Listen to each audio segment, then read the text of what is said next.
Look past the surface of any modern city, and you will find steel.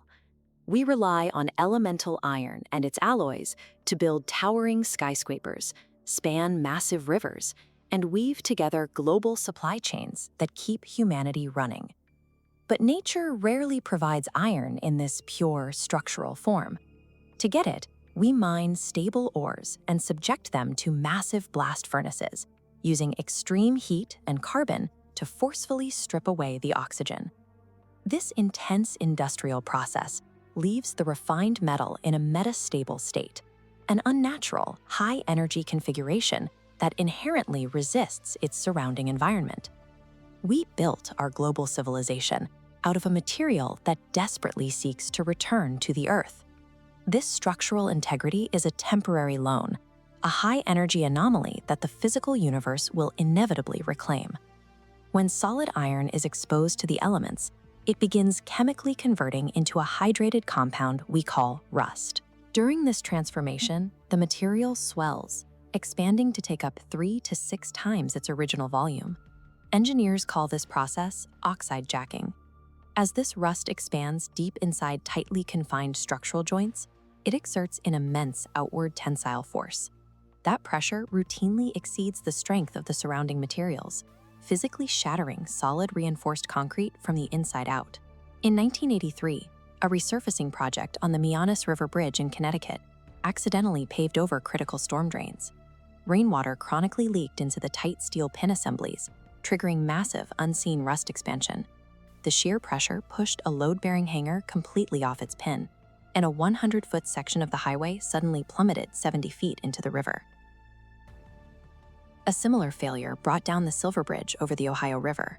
Over 40 years, internal corrosion silently ate away at a single suspension joint, turning a microscopic manufacturing flaw into a catastrophic fracture that severed the entire chain. This continuous electrochemical decay costs the global economy roughly $2.5 trillion every single year.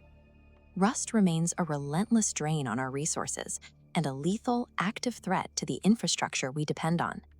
This animated diagram visualizes the actual mechanics of the degradation. While many assume oxygen alone destroys metal, the process requires a complete electrochemical circuit. The solid iron acts as an anode, which naturally sheds its negatively charged electrons, while nearby atmospheric oxygen acts as the cathode, ready to accept them. But as we see here by adding this fluid layer, liquid water serves as the mandatory catalyst. The water acts as an electrolyte, a conductive bridge that physically carries the traveling ions back and forth. Without water, iron at room temperature barely degrades at all. Saltwater environments radically accelerate this destruction. The chloride ions from the salt drastically lower the electrical resistance of the water and actively dissolve whatever thin, protective chemical layers the metal attempts to form. Every time an unprotected steel beam gets wet, the metal itself turns into a miniature, actively discharging battery, dissolving its own structural mass away. To keep this electrochemical engine from starting, we have to intervene. The Eiffel Tower, built from 7,300 tons of structural iron and 2.5 million rivets, relies on absolute physical isolation.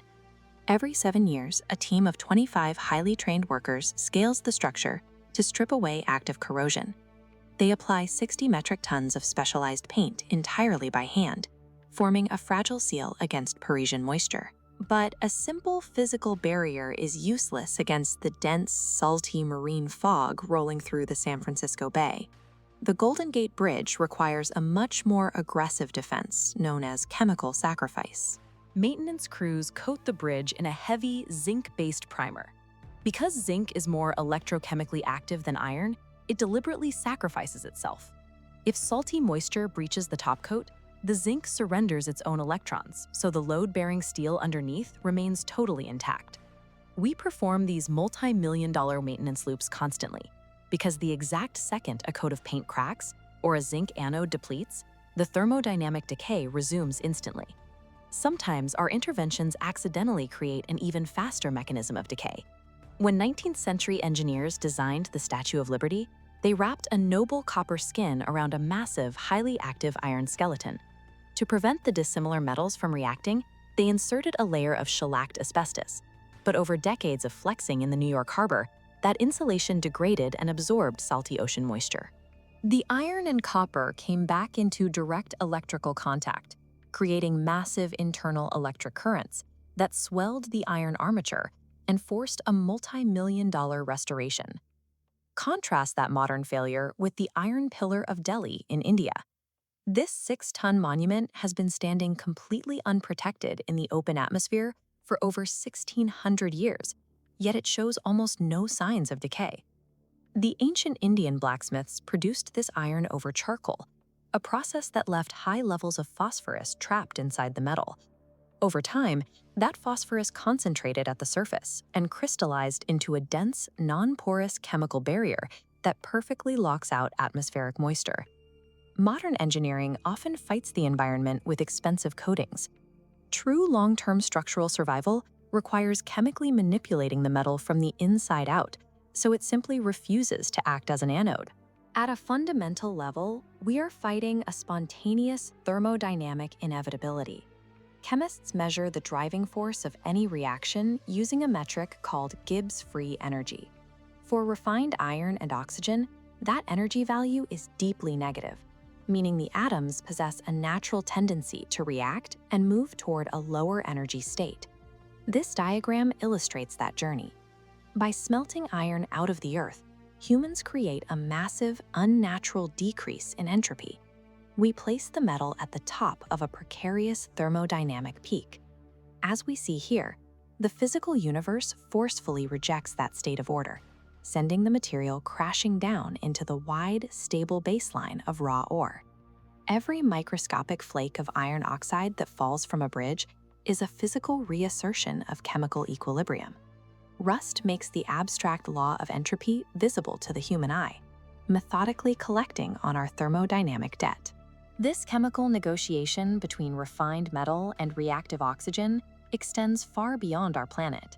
The same process defines the surface of Mars, blanketing the entire globe in rusted iron minerals. For decades, scientists assumed the Martian rust formed slowly through dry oxidation, but modern rovers discovered that the red dust is dominated by a hydrated mineral called ferrihydrate. This proves the planet suffered massive-scale aqueous corrosion during an ancient era when its surface was covered in liquid water. Today, Mars has no flowing water. If you dropped an untreated steel I-beam onto the Martian surface right now, it would hardly degrade at all. This reinforces that while oxygen provides the potential for decay, water remains the indispensable engine of destruction. Our modern infrastructure is a temporary high-energy anomaly in the timeline of the Earth. We construct buildings of unparalleled scale and ambition, but they remain locked in a perpetual, unwinnable chemical delay